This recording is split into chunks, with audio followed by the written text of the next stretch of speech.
अस्सलाम वालेकुम।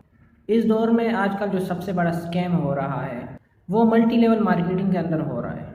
एमएलएम के अंदर ऐसी बहुत सारी कंपनीज शामिल हैं जो ऐसी ही मार्केटिंग कर रही है और ऐसी ही स्कीम बनाती है। जो लोगों को इनबॉक्स के अंदर या मुख्तलिफ तरीक़ों से कॉन्टैक्ट किया जाता है, उनको मोटिवेट किया जाता है कि वो इस काम के अंदर या इस कंपनी के अंदर पैसे इन्वेस्ट करें और उनको बिजनेसमैन बनाया जाएगा और वो बिजनेसमैन बनने के बजाय वो सेल्समैन बन जाते हैं और आपको इस बात पे मजबूर किया जाता है कि आप इस प्रोडक्ट को जो इसकी वैल्यू है इससे बहुत ज़्यादा वैल्यू में बेचना है। यूं समझ लें आपने मेहरान को लैंड क्रूज़र की वैल्यू में बेचना है।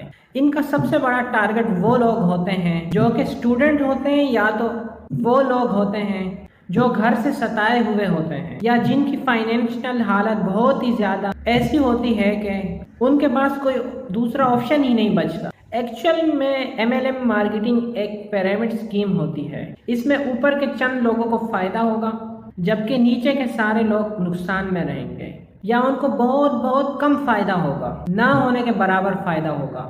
जब इन प्रोडक्ट को बेचने वाले अपनी प्रोडक्ट बेच नहीं पाते, वो अपना सारा पैसा फंसा बैठते हैं और वो इस पैसा फंसने के अंदर वो अपने पेरेंट्स का भी लॉस करते हैं और अपनी कमाई हुई इनकम का भी लॉस करते हैं और फिर डिप्रेशन और एंग्जाइटी में चले जाते हैं और फिर लोगों से कहते फिरते हैं कि हमारे साथ ये हो गया है और ये हो गया है, हम क्या करें। तो खुदारा इन चीज़ों से बचें और ऐसी स्कीम से दूर रहें। और भाई दुनिया में ऐसी कोई स्कीम नहीं है कि जो आपको पैसा डबल करके दे। अगर आप भी ऐसी कोई स्कीम का हिस्सा हो या पास्ट में रहे हो या अब भी आप इस एमएलएम मार्केटिंग के अंदर हो तो मुझे अपने कमेंट सेक्शन में इस बारे में ज़रूर लिखिएगा।